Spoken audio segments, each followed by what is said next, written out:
नमस्कार, मैं हूं सईद अंसारी और आप देख रहे हैं चुनावी खबरों पर आधारित हमारा ये विशेष बुलेटिन। तो सबसे पहले आप दिन भर की बड़ी चुनावी खबरों को संक्षेप में जान लीजिए, जिसके बाद हम आपको बताएंगे कि खबरें क्यों विशेष हैं और क्या है इनके राजनीतिक मायने। लोकसभा चुनाव में पीएम मोदी को हराने के लिए विपक्षी दलों ने सर्वसम्मति से अपने नए गठबंधन का नाम इंडिया यानी कि Indian national development inclusive alliance रखा। मंगलवार को ही दिल्ली में एनडीए की महाबैठक हुई, जिसमें 38 पार्टियां शामिल हुई। हाल ही में एनडीए में शामिल हुए चिराग पासवान की अभी भी चाचा पशुपति पारस से दूरियां कम नहीं हुई। छत्तीसगढ़ में एससी/एसटी समुदाय के युवाओं ने क्यों नग्न प्रदर्शन किया, ये भी हम आपको बताएंगे। मध्य प्रदेश में शिवराज सिंह चौहान सरकार ने अगले 3 महीनों में करीब 18,000 तीर्थयात्रियों को मुफ्त में तीर्थ दर्शन कराने की तैयारी कर ली है। तो आइए अब इन खबरों को विस्तार से समझते हैं। शुरुआत बड़ी खबर से। मंगलवार को बेंगलुरु में 26 विपक्षी दलों की बैठक हुई। लोकसभा चुनाव में पीएम मोदी को हराने के लिए विपक्षी दलों ने सर्वसम्मति से अपने नए गठबंधन का नाम Indian national development inclusive alliance रखा। इसके अलावा विपक्षी दलों ने गठबंधन से जुड़े विषयों पर चर्चा के लिए 11 सदस्यीय समन्वय समिति बनाने का निर्णय भी किया। जल्द ही इस समिति के सदस्यों का चयन कर लिया जाएगा। खड़गे ने बताया कि इसके अलावा अन्य विषयों पर भी समितियों का निर्माण किया जाएगा। साथ ही चुनाव में प्रचार के प्रबंधन के लिए विपक्षी दलों की ओर से एक सचिवालय की स्थापना भी की जाएगी। उन्होंने बताया कि विपक्ष की अगली बैठक मुंबई में होगी, जिसकी तिथि का निर्धारण जल्दी कर लिया जाएगा। विपक्षी दलों ने बेंगलुरु बैठक के बाद एक संयुक्त वक्तव्य भी जारी किया। इस बैठक में 26 विभिन्न राजनीतिक दल शामिल हुए। मल्लिकार्जुन खड़गे क्या कहते हैं और दिल्ली के मुख्यमंत्री अरविंद केजरीवाल इस बैठक और 2024 चुनाव को लेकर क्या कहते हैं, दोनों को सुनिए। Our alliance will be called the all people have agreed to have one name. हमने अपने गठबंधन का नाम Indian national developmental inclusive alliance रखा है। इस पर सभी सहमत हुए हैं और सर्वसम्मति से हमने ये नाम चुना है। सभी इस नाम से खुश हैं। एक मेजबान राज्य के तौर पर यह हमारे लिए एक महान उपलब्धि है कि यहाँ 26 पार्टियां देश की समस्याओं का समाधान करने के लिए एक मंच पर आई हैं। हम एक 11 सदस्यीय समन्वय समिति का गठन भी करने जा रहे हैं।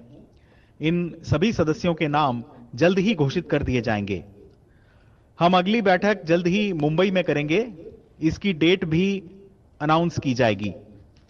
इसके अलावा प्रचार संबंधी प्रबंधन के लिए हम एक सचिवालय की स्थापना भी करने जा रहे हैं।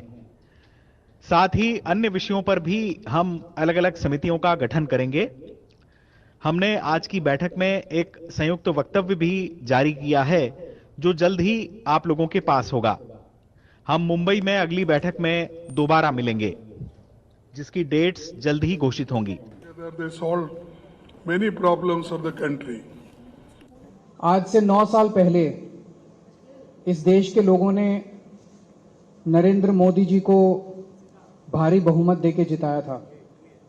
इन 9 साल के अंदर उनके पास मौका था, वो देश के लिए बहुत कुछ कर सकते थे, लेकिन इन 9 सालों में उन्होंने एक भी सेक्टर ऐसा नहीं है जिसमें हम कह सकें कि तरक्की हुई है।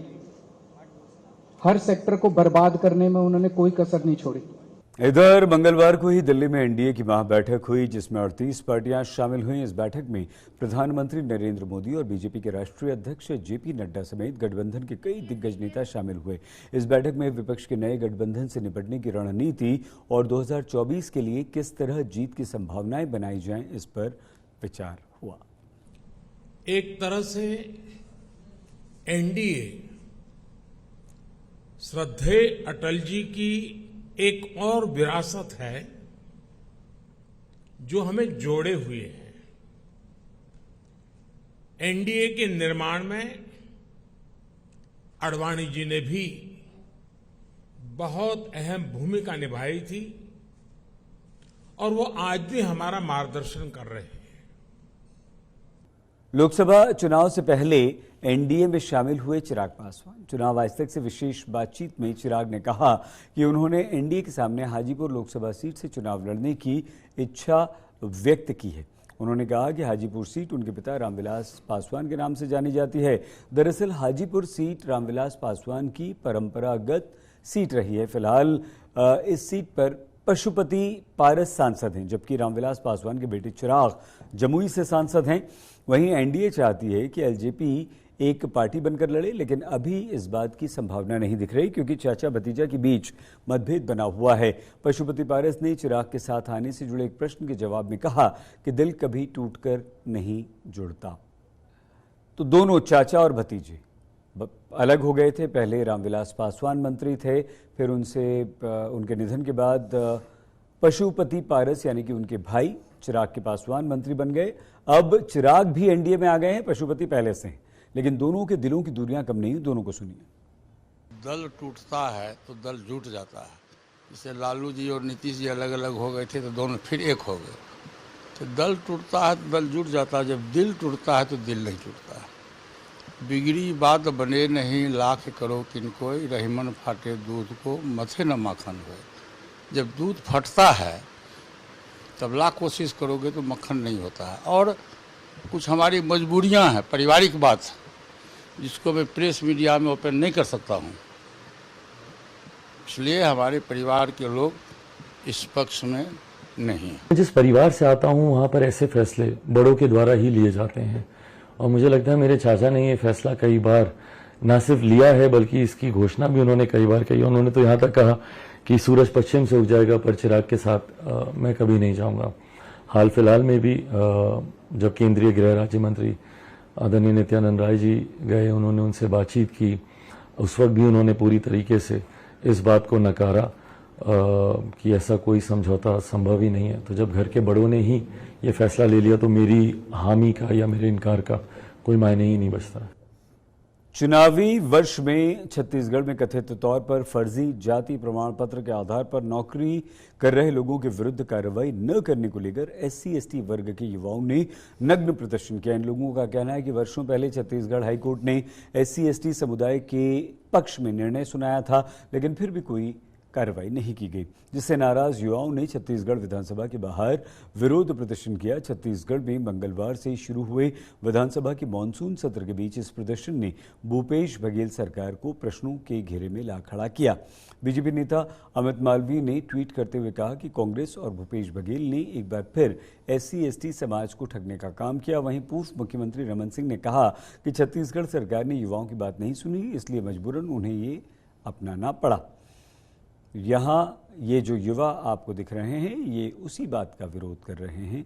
अब पूर्व मुख्यमंत्री और बीजेपी के नेता रमन सिंह ने इस मामले को लेकर मौजूदा मुख्यमंत्री भूपेश बघेल पर जमकर निशाना साधा है। के खिलाफ विरोध अब किस हद तक जा सकता है? धरना में अलग बैठे हैं, पूरे के पूरे कर्मचारी के अंदर व्यापक असंतोष है। दैनिक वेतन भोगी कर्मचारी लंबे समय से आंदोलनरत है, उनकी बात कोई सुन नहीं रहा है। वो बड़े बड़े प्रदर्शन करने के बाद महिलाओं के प्रदर्शन हो गए, उसके साथ ही साथ अनियमित कर्मचारियों के प्रदर्शन और धरना चल रहे हैं, और रसोईया संघ ने भी अपना प्रदर्शन किया।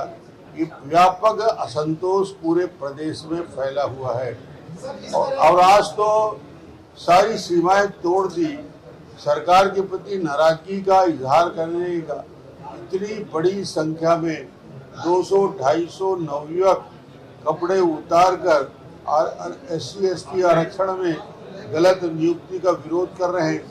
लगातार सरकार को बताने के बाद भी सरकार उस पर ध्यान नहीं दे रही है और ध्यान आकर्षित करने के लिए उन्होंने ये तरीका अपनाया।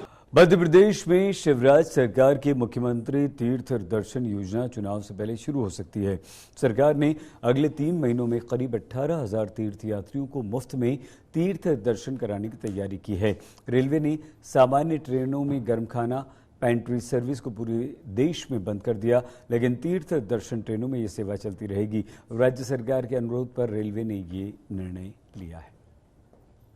चुनावी खबरों के हमारे इस विशेष बुलेटिन में फिलहाल इतना ही। आप प्लीज अपना बहुत ख्याल रखिएगा। चुनाव से जुड़ी विभिन्न जानकारी और हर दिलचस्प अपडेट के लिए आप सब्सक्राइब कीजिए चुनाव आज तक। हमें दीजिए आज्ञा। नमस्कार।